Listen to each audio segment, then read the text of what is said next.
Hi, this is Richard Parnell doing a universal around the world system on an Aero Pro Drive Plus. First of all, put the machine clamp in place and back it up with a starting clamp. Then, once the other clamp is placed as close to the frame as possible, then string the mains pretty much as normal.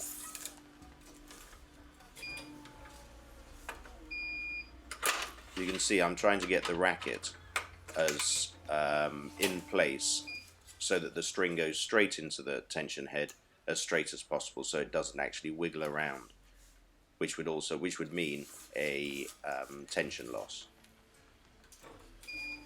I also try and get the tension head to bite as quickly as possible, so that it's actually tensioning a shorter piece of string. This will give a higher dynamic tension at the end. As you can see, I've only done 3 strings to one side and then come back to the other side, so that I equalize the deformation of the frame. All frames will deform slightly during the stringing process, and it's up to the stringer to try and make this as symmetrical as possible, and so that the racket doesn't suffer as much.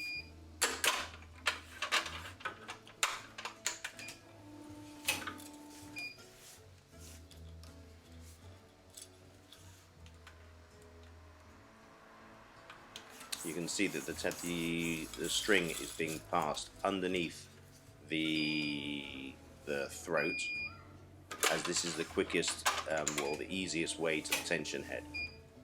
If it wasn't a 360-degree rotation machine, then you could theoretically go over the throat, because it would be easier route to the tension head.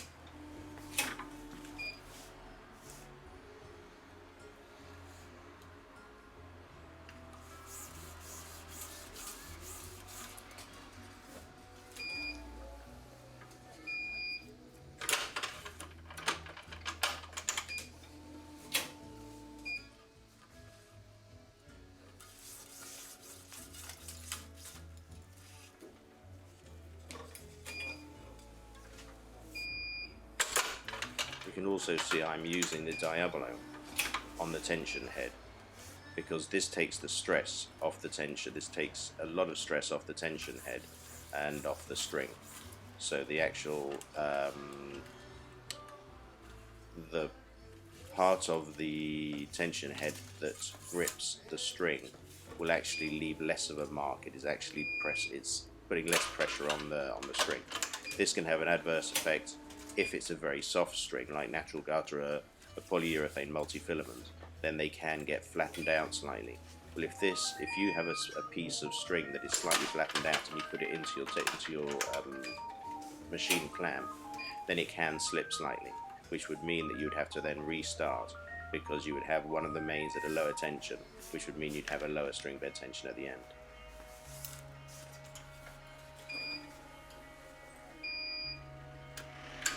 Here we're nearly at the end of the short side, so we're actually going to do 7 mains on this short side and the top cross.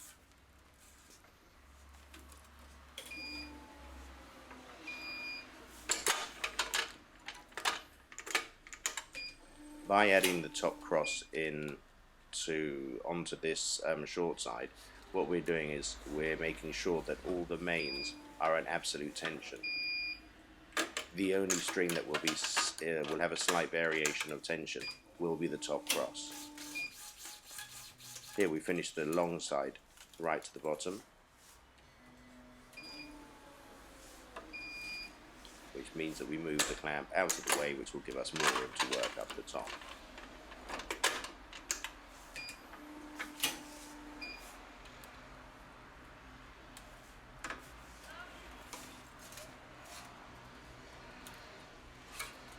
Let's quickly pass this string through. And now we're going to tension it with the extra kilos for the knot, which I normally put about 4 kilos. On certain machines it's given as a percentage, so I actually work at 20%. Now here we pass the cross string number 19, as this is a 1619 pattern.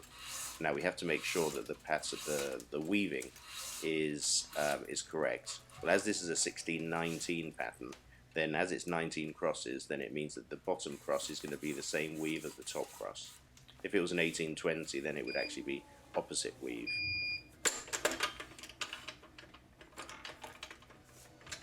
Tension the bottom cross, and then we're back up to fill in the last main that we left off on the short side.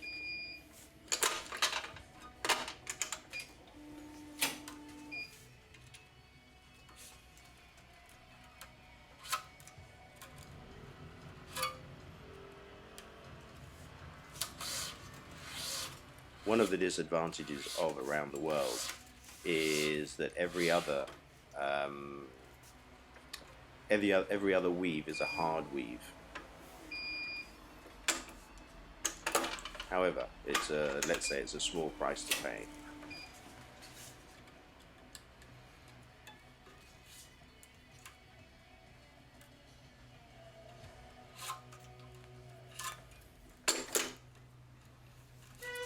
Now it's just a matter of stringing the crosses and passing them and getting down to tie off. As you can see, I'm stringing one ahead, which means that the string will suffer less. It's easier to pass through, so it's quick, and it means that the string suffers less, which is very important if you're stringing with natural gut.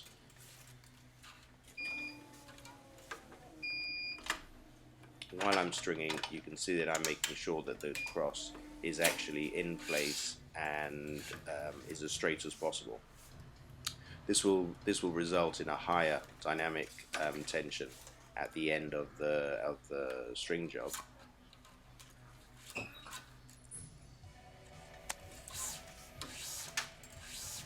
As you can see, I'm actually making sure that the string is straight before the tension head stops.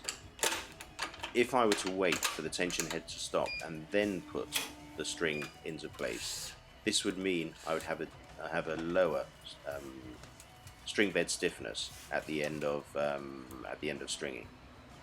So to get a higher DT dynamic tension, make sure that you actually get the string into position while the tension head is moving and tensioning. It just means you will definitely get a tighter string job.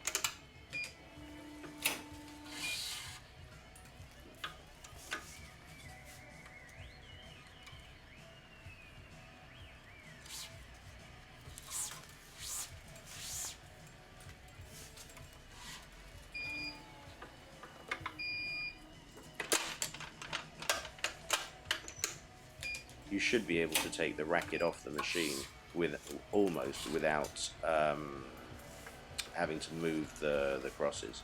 The mains always need a slight adjustment because they're actually moved out of place by the clamps. So this is one thing that a lot of stringers forget to do, is straighten the mains. They concentrate a lot on the crosses and forget the mains. So make sure that the mains are straight as well.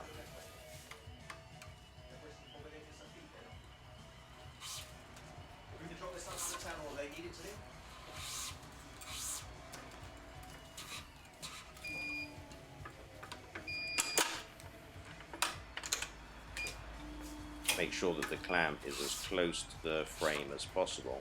This means that the tension head has less to recuperate on the next string, because obviously the string between the clamp and the frame that is taken up by the pull, when the tension head pulls on the next string. So the less there is there for it to recuperate, the tighter the string bed you will have.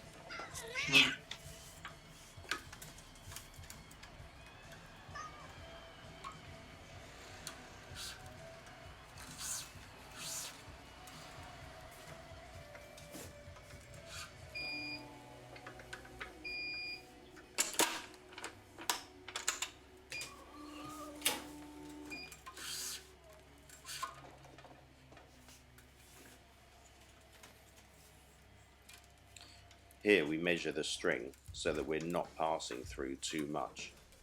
If I have 6 strings left and there's nearly a metre too much, then that means that we're passing through 6 metres of string. That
you can also tension the string twice. Once to pull it through, to pull it through as much as possible.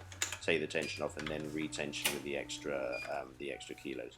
Here I've just done one pull, and also I've enlarged this grommet before so that I can tie off right next to where the string comes out. So there's a short amount of string going to the knot, and the knot is obviously a Parnell knot.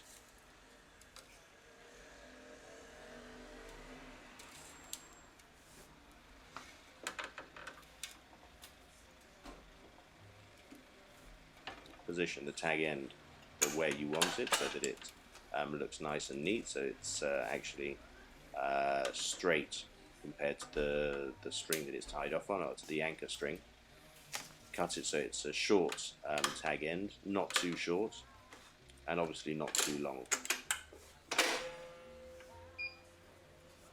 Now, add the extra tension to this last tie-off string and do another knot.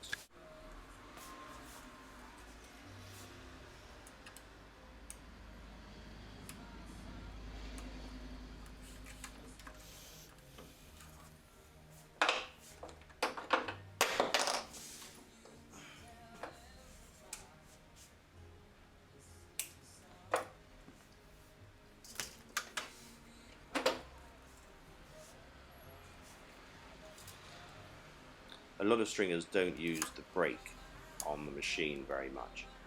I use it all the time because then it means it's easy to work and I haven't got things wiggling around on me, that the frame is in one place and it's easy. Any questions? Pass by parnellknot.com. It will be up and running anytime soon. Thank you.